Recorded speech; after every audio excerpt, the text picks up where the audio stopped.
You are listening to KC Sports Network, proudly presented by Emprise Bank, your partner in possible. What is up, Chiefs Kingdom? Welcome into today's episode of KCS Update. I'm your host, Tucker Franklin, hanging out with Brett Kollmann, as I seem to always be doing on KCS Updates. Now I'm hanging out with Brett Kollmann.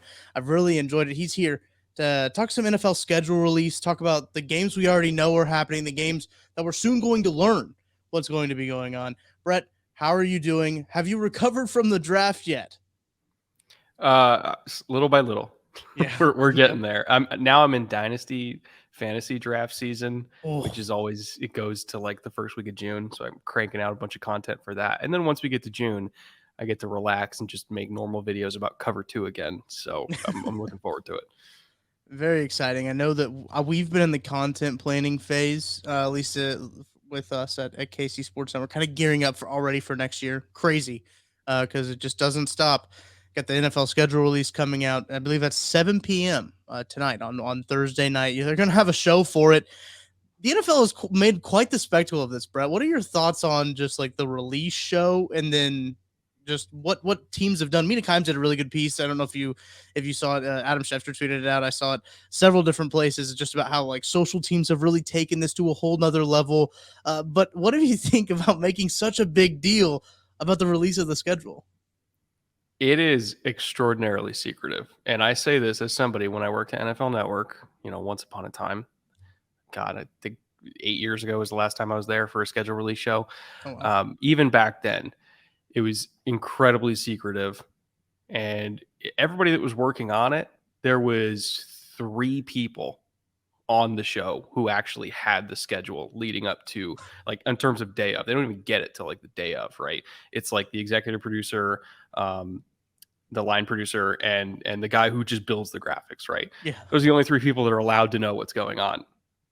And the day before the schedule release, there's, I think, 12 to 15 people in the entire NFL universe that know what's coming the following day. And, it's like Roger Goodell all the way to like the president of NFL Network. It's very, very small group. And then at the network, 95% of employees have no idea what's going on TV that night, right? It's just the people that are running the show and the people building the graphics. And then even talent is just like, they'll get the card like an hour before, but even they don't know what's coming.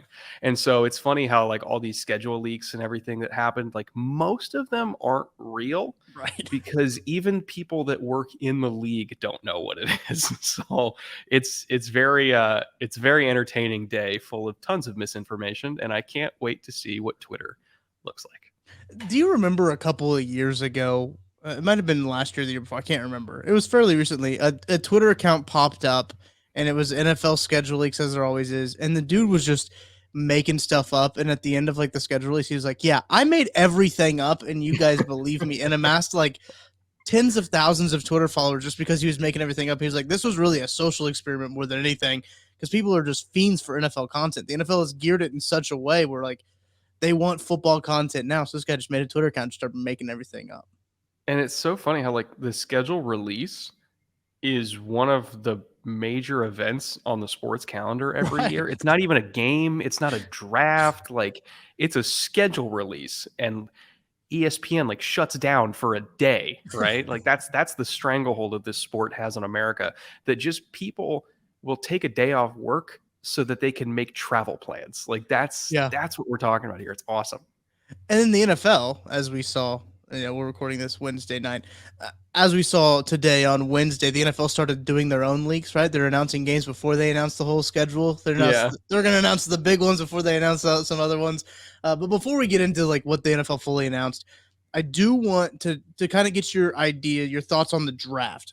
Since, last time we had John was before the draft, we kind of talked a lot of positions in rounds 1 and 2. I want to know your thoughts on what the Chiefs did, because I think when we left off, we said, they got to take a wide receiver, they got to take an edge, and they got to take a tackle in the first 3 rounds. And they did that. Maybe it wasn't the 3 guys that we had talked about, but they certainly did that. What were your thoughts overall on the Chiefs draft class?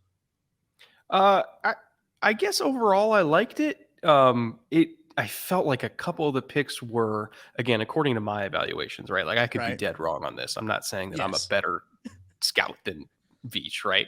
I'm just saying, according to my evaluations from all the tape study I did, there were a couple picks that I definitely disagreed with. Like right neighborhood, wrong house, right position, maybe wrong guy. Yeah. First of all, the Felix pick in round 1, loved it. He's awesome, and I think that he has potential to be a better pass rusher immediately than even George Karlaftis, right? Oh, yeah. And I think that he's exactly what they needed, which is an edge that can actually bend and sink his hips and do all the bendy, speedy stuff that we're just not used to Steve Spagnuolo edges doing. I think he's a perfect complement to what they have right now. So I love that pick. It was perfect. Plus, he's a local kid. A bunch of K-State fans Home run already are obsessed, right? Yeah. The pick that I disagreed with was Rashee Rice. Like, out of all the receivers that were on the board, that was the one I was like, yeah, really? Like this guy who in terms of contested catch percentage, it's like in the 20s. It's less than half of what you hope for from a typical, potential number 1 receiver in the NFL is like 55%. He was at like 28, I think it was, something like that. Did not get consistent separation at all. And I know he was playing through an injury, but even when he was healthy, and you go back and you watch the games where he was healthy, I still just didn't see any sort of twitch, any sort of explosiveness, any sort of just ability to get open. Yeah. And I really do I wonder what they saw. That's what I want to know. Is I want to know why I'm wrong about this. I want to know what I missed, because I did not value him in the second round whatsoever. And hopefully he proves me wrong. Hopefully he's awesome. Correct. And playing in the Chiefs offense, he's probably going to be productive. I just want to know what I missed. I really don't know. Yeah. It's interesting too, because we talked about this a lot on the draft show and all of our live streams and everything afterwards. They seemed to hide Rashee Rice when they were talking about all those workouts. Zay Flowers was down at the workout. Quentin Johnson was down there. Rashee Rice was at all of them. Nobody talked about Rashee Rice, so which I think is funny now. I've slipped up on his name a few times because they now have Richie James and Rashee Rice. And that's gonna mess you up. Yeah. When I started going after on our post draft show that BJ and I were doing, and I said Rashee James, and I was like, that's not good. So one of those guys hopefully doesn't make the roster, so it's for my personal benefit. But no, I'm with you there, and I do think it's funny. I was looking at all of these metrics about like reach, like Brett. People are calling Brett Veach Brett Reach now. I don't know if you've seen that on Twitter, Brett. But like it's hey man, I mean, shoe might fit a little well there. It's funny though, because I look at it and I think kind of the same thing that you were saying. Like based on my evaluations, I think that like this is a bit of a reach, but like all of the reach statistics are like from other people's opinions, right? So it's like based on other people's opinions, we think that they didn't get a good value there for. But look, when you look at the charts and stuff, Joseph Hefner wrote a really good article on our Substack. If you go to kcsn.substack.com, you can subscribe. $30 a year, $5 a month. A steal if you ask me. You're getting over 400 articles for that. And you can get all the premium content that Joseph Hefner does. He ran the numbers for it and just compared to a bunch of different boards in the reaching in that whole coined term of Brett Reach and what he's been able to do in the draft. But Brett, let's shift our focus from the draft because we're moving on. It's a new year. It's a new season now at this point. Let's talk about the schedule, the big first bit of news that came out. This was very early. I think they did it pretty early for the German crowd, right? We knew that the Chiefs were going to have a game in Germany, in Frankfurt is where they're going to be. They're going to be playing in the same stadium as in Frankfurt. I did not say that right, so I apologize to any German people listening to the show. But they'll be playing the Dolphins in Week 9. Brett, what was your first reaction when you heard the Dolphins were going to be going to Germany to play the Chiefs? I'm a little upset that we're not getting Tyreek's return in Kansas City in primetime. But at the same time, I understand, maybe why the Chiefs, if they had to sacrifice any of the good games, right? Because the NFL doesn't want to send a garbage game overseas. Like they want it to be a good game. And I think Chicago would have been a good game, and Chicago will be a good game. But I think from a revenue perspective, I think they'll make more money off of Bears fans coming down than they would off of Dolphins fans. So I get it from a revenue perspective. Selfishly, though, as a fan who craves narrative and drama, I really want to see Tyreek's return to Arrowhead, and I'm a little upset we're not getting that. I am too. I'd put out a power rankings tweet of just like potential week one. Now, this was talking about like teams I wanted to see in Kansas City on Thursday Night Football, week one, who you want to drop the banner on the head of. And I had Dolphins as like the team that I wanted to see in there. Imagine week one, you get the return of Tyreek. You get the drop in the banner week one right there. That would be fun. I think I had Chargers up there too because, again, that's a divisional team, a team that is picked always in front of the Chiefs to get there. But I was surprised by the Dolphins too because there was a report. I can't remember if it was Peter King or Mike Florio. They're the same person at this point. That's not fair to Peter King. I'm sorry, Peter. There was a report that came out about the Chiefs blocking the Bears game, and you kind of alluded to it as that you think they'd make a little bit more money from the Bears fans coming down. That's an aspect of that I did not think of. I was thinking, oh, Bears Chiefs, and it seemed like a lot of people kind of expected that to kind of be a lock. I believe it was reported by even a German source, a German news outlet, that the Bears and the Chiefs are going to play in Kansas City.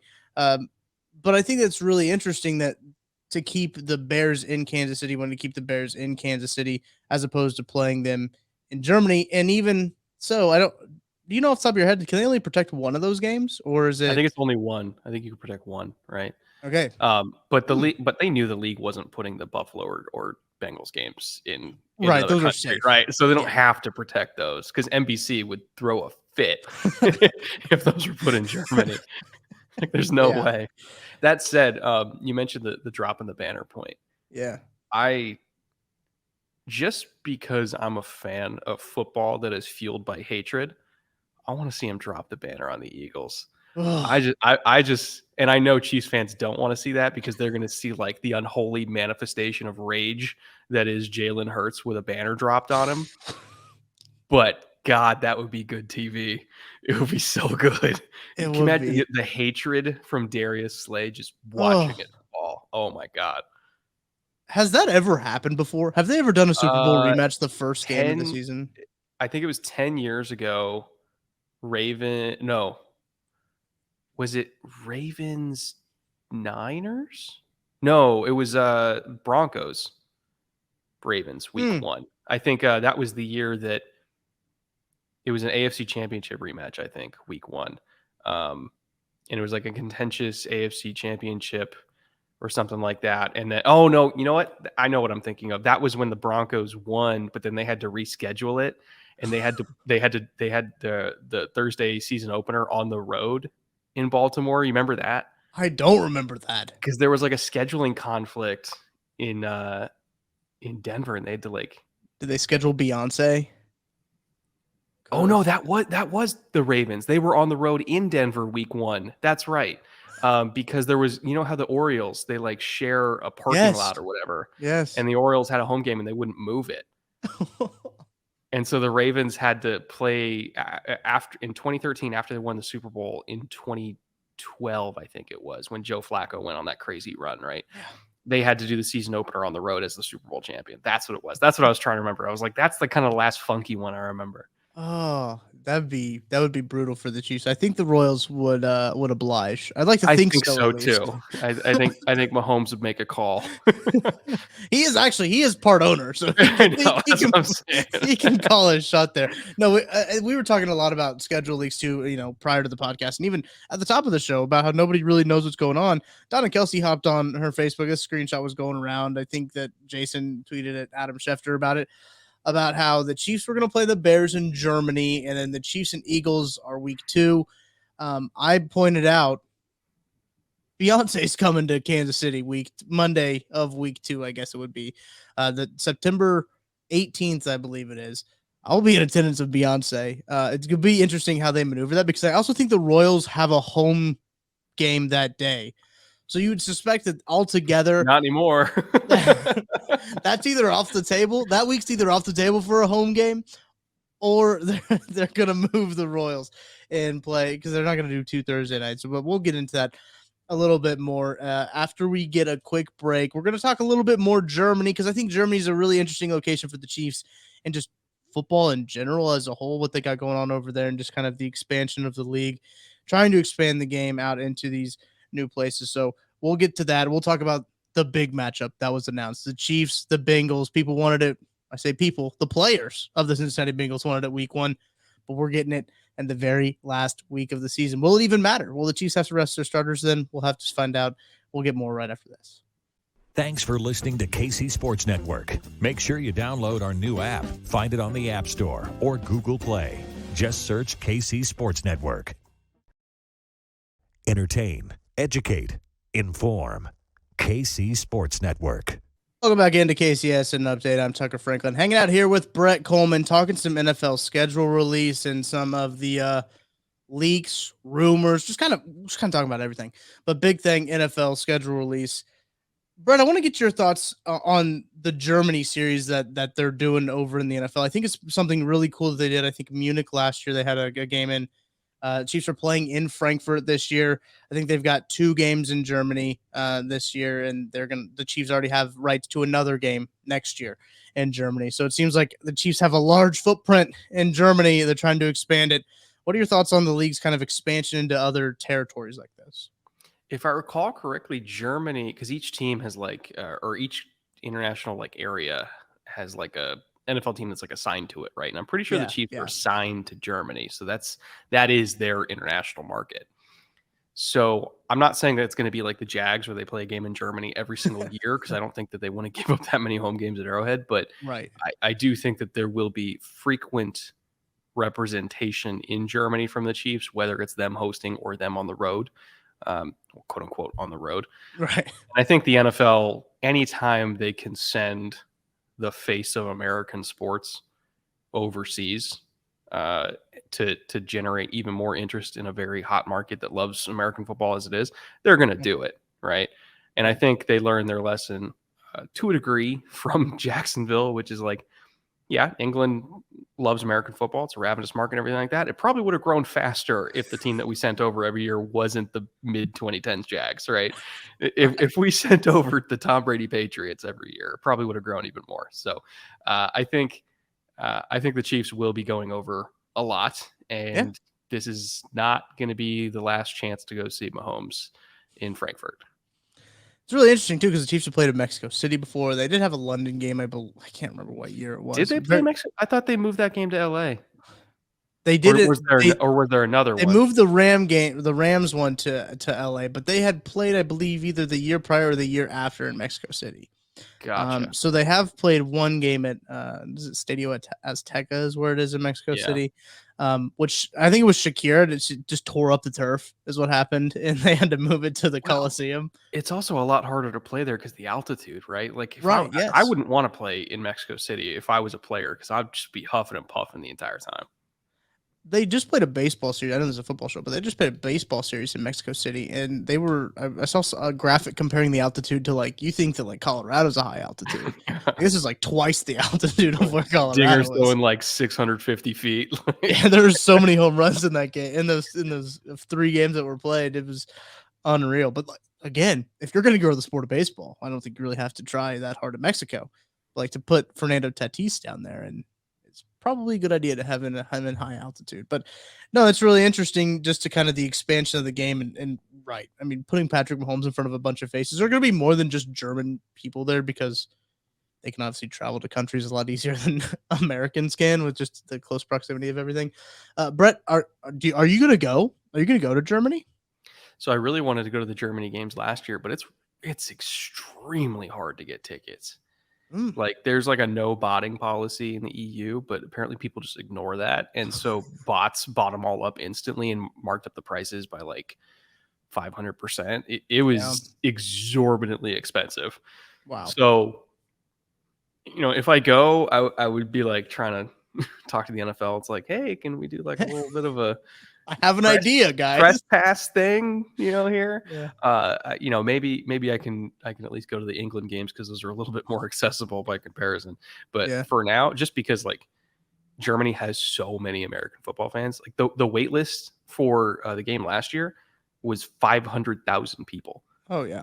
And it's gonna be even more this year. I'd be willing to bet there's gonna be 750 to 800,000 people on that wait list. So I fully expect to not be able to get tickets the normal way. I'm gonna have to try to just weasel my way in as press. I think it'd just be fun. It would be cool to go to the game, right? It would be super cool. would be just super cool to like go be in a German bar full of Chiefs fans. Like that would just be kind of like a very weird but very super cool experience. Also, well, what's the date? It doesn't cross over with Oktoberfest at all, does it? November 5th. Ah, yeah, they're probably doing that on purpose. Yeah. So that it's not football and Oktoberfest at the same time. That's a little bit too dangerous. But if you go for Oktoberfest and then just stay. You're staying a while at that point. But no, I do think we already talked about, the Dolphins going over there. That's a good storyline to have in Germany. Like that's going to be a good game too, barring the health of Tua. Obviously, that's a Week 9 game, so who knows at that point. Mike Tannenbaum's least durable quarterback. So we'll see how Did they do rankings? Mike Tannenbaum did like a whole thread about like quarterback. It was very weird. I'll send it to you on Twitter if you haven't seen it already. And I responded. I did a thread of quarterbacks as planets.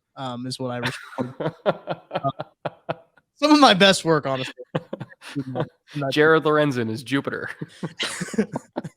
Oh man. Current quarterbacks. We had some good ones for past quarterbacks. We sort of narrowed it down to current quarterbacks. But let's talk about the big news that came out on Wednesday. That's the Chiefs and the Bengals game. The NFL decided they were going to leak their own schedule and do like select games, the Black Friday game too. I'm curious to your thoughts on that. We'll probably talk about it after we get to this Chiefs Bengals game being played on Week 17. I think that's the right move from the NFL. I always contended, even when all those clips were coming out from the Bengals locker room of what was it, Mike Hilton? I think Orlando Brown Jr. said something about it too. Like we want them Week 1. Like, guys, that's not going to happen. The NFL's not going to do that. So what are your thoughts on the NFL putting it as the last game of the season? I think they are fully aware that will probably decide AFC seeding in one way or another. Whether they're both going to have a shot at the first seed, which they probably will, or if that's going to determine who's the 2, who's the 3, who's the 4. That game's going to affect something. Right. And if all hell breaks loose, right, and somebody gets hurt, knock on wood, and that game won't affect anything, they'll just flex it out anyway. So the thought of the league blowing their load that early and putting Mahomes Burrow Week 1, no, they're not. No, they're saving that for December for maximum drama. Absolutely. And if these guys are trying to write a soap opera at this point, basically, and like that's a perfect way to just end it, right? These two teams hate each other. The fan bases hate each other. The players are obviously not very keen of each other. The social media departments of both teams taking shots at each other. So it's like it's a rivalry. I mean, even though they're not in the same division, I'd go out and say it's a rivalry. Yeah, there's like a Mexican standoff right now between Buffalo, Cincy, and KC, and they're all just kind of looking at each other, right? And Baltimore's like, we matter too, and that's how the AFC is right now. And Justin Herbert comes up and then he kind of disappears later on. And sorry, well, that's the thing is Justin Herbert. The Chargers. I swear to God, the Chargers could beat any of those teams. 100%. They can. All 22 of their guys are on the field. And I work for the Chargers. It pains me to say that. If they just could stay fucking healthy.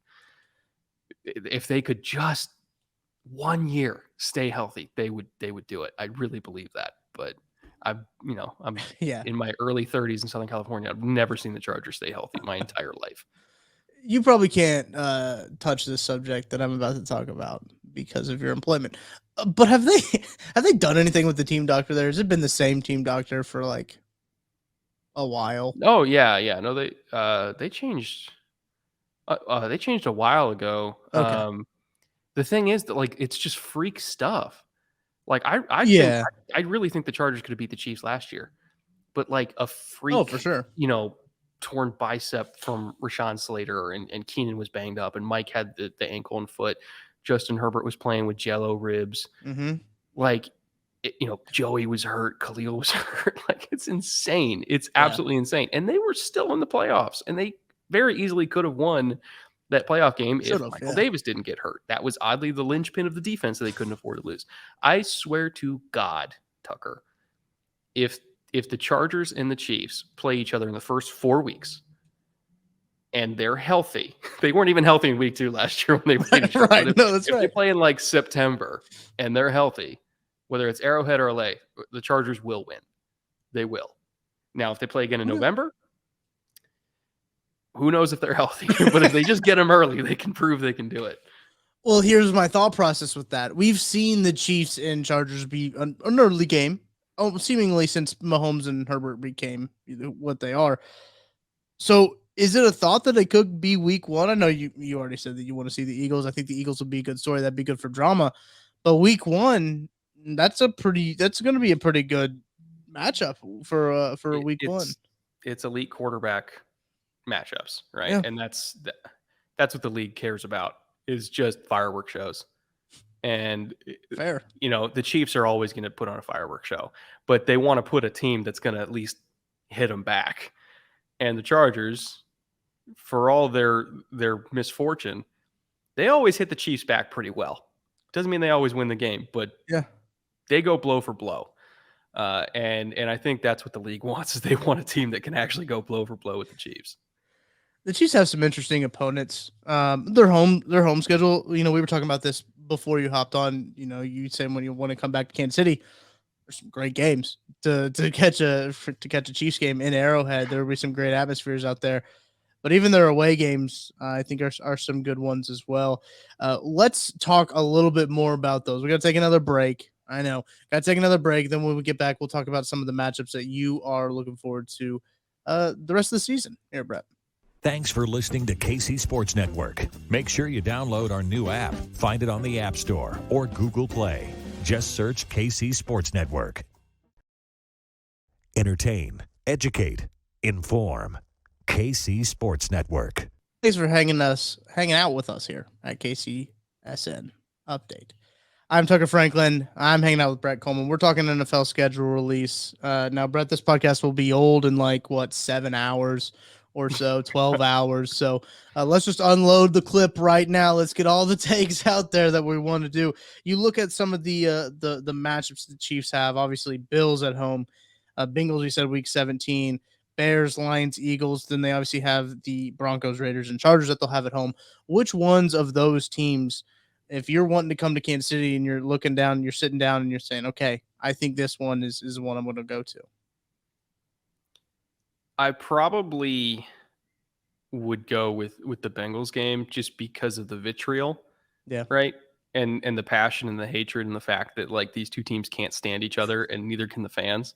Yeah. So from that perspective, I'd probably choose that one. Again, the Chargers game I think would be amazing, just because it's two great quarterbacks going at it. I don't know about Buffalo, man. I get weird vibes. Yeah. No, I get real weird vibes. It's definitely weird. And I was having a conversation with actually my girlfriend Tara about this before. When we were driving around, I was saying, the Bills seem like they always beat the Chiefs in the regular season, especially when, it's at Arrowhead. I think the last couple times they beat the Chiefs in the regular season. The one time the Chiefs beat the Bills in the regular season, it was in Buffalo in a very weird, snow game that the Chiefs oddly ran all over them. And it was one of those things where it's like, what? Wait a second. Clyde Edwards-Helaire had how many yards? It was one of those situations. But I do get weird vibes around just that Bills. It's going to be a good game, right? They always play a good game, but it's always a weird game. And I feel like now, just looking at the Bills roster and the age of certain guys and the depth of certain positions, I feel like they don't match up with what I think the Chiefs are now, which is a team that will play ball control offense and they will run the ball. And Buffalo struggles to stop the run whenever they don't have Daquan Jones in the lineup, which is odd that their entire defense is based around the health of Daquan Jones, but it is. And I think that the Chiefs are just a more versatile team than Buffalo is right now. And while, yes, Josh Allen can go off and be a superhero and carry them to victory all by himself, with a side dish of Stephon Diggs, I just think the Chiefs have more ways to beat the Bills than the Bills have to beat the Chiefs right now. And I think that the only teams that can really match, versatility for versatility in the AFC are honestly the Bengals and the Chargers, and maybe the Jags. Maybe, yeah, they're kind of sneaky there. I think I'd love to see what that offense looks like with a Calvin Ridley coming back, but I don't know. I just feel based on matchups, I kind of feel like the Bengals are the bigger threat. For sure. And I think going into last year, me personally, I wasn't a big believer in like what the Bengals did. I was like, oh, those guys got lucky, right? I was like, oh, they caught the Chiefs on a bad day a couple times, right? Like it's weird that both of the games they lost to the Bengals followed the same script, and then when they lost in the third time, it also kind of followed the same script. You're like, okay, hang on a second, what's going on? Oh, we have an actual problem. Yeah, here. there's something going on. But I think getting the figurative monkey off their back, beating them in the AFC Championship game does help that a little bit. Listen, Bengals fans are not going to let Chiefs fans forget, as no matter how many times they post a picture of Patrick Mahomes holding holding 2 Lombardi trophies, they're always going to be in the comments saying 1-3 versus Burrow. They're always going to say that, which is great. More importantly, 1-3 against Eli Apple. Oh no, not that guy. Holy cow. He didn't get re-signed, right?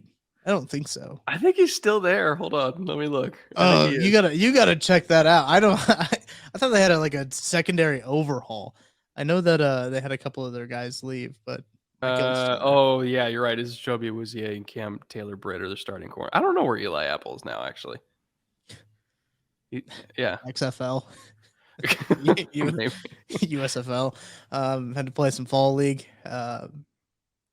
That's interesting. I don't know. Yeah, he's a current free agent right now. Interesting. Chiefs will sign him because the Bengals signed Chris Lamons. They sniped him off the practice squad before the AFC Championship game, so they couldn't re-sign him. Activate him. But not cool. But that just shows you again the rivalry between these two teams. It goes so much deeper than just like on the field. And I do think that game, putting it week 17, obviously, chef's kiss. Good work, Roger Goodell. I don't think Roger Goodell actually makes the schedule, but not going to give him credit for that one. So since we know that every single team ends the season on a division game, yeah, what do you want to bet the division game is in LA? Yeah, I think that would probably be, they're probably going to do the first. They've done that a lot though, haven't they? Where the first game has been in Kansas City. They did it last year, where the first game is in Kansas City. But the first year that Herbert started, I believe, was in LA. Yeah, it was like week 2, week 1, maybe 2 or 3. Yeah. It was super early, and I mean, even the Chargers players didn't expect Herbert to start. That was a weird circumstance. I don't think we talk about enough. Tyrod Taylor just getting his lung punctured. It worked out. It worked out. Who would have thought? Who would have thought that instance? What a butterfly effect would lead to Trevor Lawrence being in the AFC divisional round. So that was like the first game too. Because again, I wasn't super big on Herbert coming out of Oregon. Right? Of course, yeah. A lot of people had legitimate reasons for that, which we then later found out were not Herbert's fault. Definitely the Oregon coaching staff's fault. But like that first game where he came out like not even getting any starter reps and just like throwing bombs, we're like, whoa. This might be a thing. right. And it's like, he's seeing like 50-yard bombs down the field, and Chiefs fans like, wait a minute, no, only we're allowed to do that. What is this? Right. You're not supposed to be able to do that. Only we can do that. Yeah. No. But I want to get your thoughts on the Black Friday game. For the first time ever, the NFL is having a Black Friday game, kind of encroaching on the college football territory. As a college football guy myself, I'm not too keen on that. I think I would like to keep them separated, right? I'd like to have my days. I don't want to have to split my attention. I don't have to watch. Who are the Jets playing that day? I actually don't know what the Black Friday game is. I want to say Jets and Ravens, but I don't think that's right. I know it's Jets. Yeah, Dolphins, Jets. That's what it was. Dolphins got a lot of pub today. That is a good matchup on paper. I know. Well, that's Black Friday. That's going to be like week 13, around that at ballpark. Yeah, it's usually week 12 or week 13, depending on where Thanksgiving falls in the calendar, right? Yeah. So that is an impactful matchup obviously when it comes to the AFC East, but also when it comes to AFC seeding, because we expect Right. both these teams to be in playoff contention. That Yeah. being said, if you got to choose between watching Mizzou and watching Dolphins Jets, you're probably going to watch Mizzou. If I got to watch Mizzou take on the Arkansas Razorbacks of Arkansas, which they always that's their game on Black Friday. You can't encroach on that sacred territory for me. But yeah, no, I mean, that takes me into my other point. The Jets, they host the Chiefs, but Aaron Rodgers has yet to play Patrick Mahomes. The Chiefs have played the Packers, I think, Really? 3 times. Every time it's been Jordan Love. Has one of them been hurt each time? Yeah. Wow. The first time, I believe Patrick was hurt, and he didn't play. Talking about like 4 It was the years kneecap ago. thing, right? Yeah, that was the Matt Moore game. They lost that game. Then they beat the Vikings, I think, later that year. But Aaron Rodgers, I think, got COVID just before that they played the time before. I think that was the whole immunized thing. Yeah. And it was a disaster. It was a Jordan Love disaster class. That was Jordan Love's first game. You're right. And they put Jordan Love's mom way up in the nosebleed. So what do you want to bet the Packers put like Brittany and all of them like outside, last row, metal bleachers on a catwalk in Lambeau Field? They give them prime seating in the parking lot. You can watch from the house down the road from Lambeau. No, so that's an interesting matchup to me. The Jets and the Chiefs there could be potentially. Listen, again, health willing. I think you might want to push this one up a little bit because of health. Because with Aaron Rodgers, you don't know about that guy because he is kind of old. So we'll see with that one. That's an interesting matchup that I kind of had circled. And another one that's an away game for the Chiefs. Patrick Mahomes this year can beat every single NFL team in his career if he beats the Minnesota Vikings. That'll be on the road against the Fighting Kirk Cousins and Justin Jefferson's. Then he will have a victory against, I guess not all because he plays for the Chiefs, against all possible teams. When is he getting traded to the Titans? Buddy, so he can complete the Infinity Gauntlet. So he can back up Will Levis. Yeah, so when he's like 37, that's when they'll finally. All right, Patrick, you can go back up Will. Franchise quarterback over there. So I will say this. Let's just say worst case scenario. I'm knocking on all the wood right now. Yep, I'm with you. Worst case scenario. Something happens. The Chiefs just have an unbelievably unfortunate season. Okay. They get the first overall pick. We know Caleb's coming out. I'm not saying would you take Caleb over Patrick Mahomes. But I am saying you're going to get offers for one or the other. Which do you think is higher? Oh. I think you got to take the trade. I think you trade the number 1 pick, obviously. But what do you think? Considering the contract, right?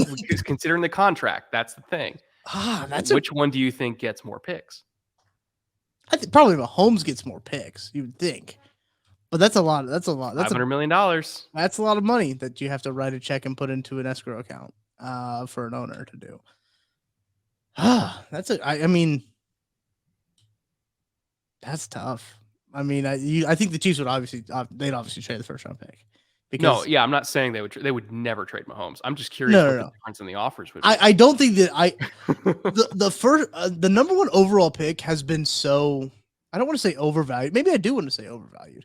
It's been because there's been like some trades that have gone down. Just like, wow, that's a lot of compensation for that. Like the Bears made out like bandits and drafted a guy that they probably, would have wanted anyway. And if you think the Bryce Young compensation was a lot, just wait until you see the Caleb Williams compensation. Like it's going to be biblical. Ridiculous amounts of picks. Is there a player worth that much outside of Patrick Mahomes? Well, Patrick is, right? But again, Patrick's already making a lot of money. So I think that's what plays into the compensation, right? But knowing what we know about Patrick now, if the number 10 pick back then. We go back to that moment. Every GM is aware of what Mahomes is, and that pick is for sale. There are teams that legitimately, I'm not even kidding, would give up their entire draft for the next 3 years, and it would be worth it. The draft day it. Give up number one for the next 3 years. I would sleep like a baby. You think I need picks? No, I need that guy. I watched that movie for the first time this year, and I thought when he drafted the linebacker number 1 overall after trading 3 first rounders, I said, what is going on? Steve Keim said this was real? What is going on? Kevin Costner just doing rails in the bathroom before every single round. I love the movie, though. Like, it's an awful movie, but I just enjoyed every second of it. It's the Sharknado of sports movies. Like, that's what it is, man. It's so good.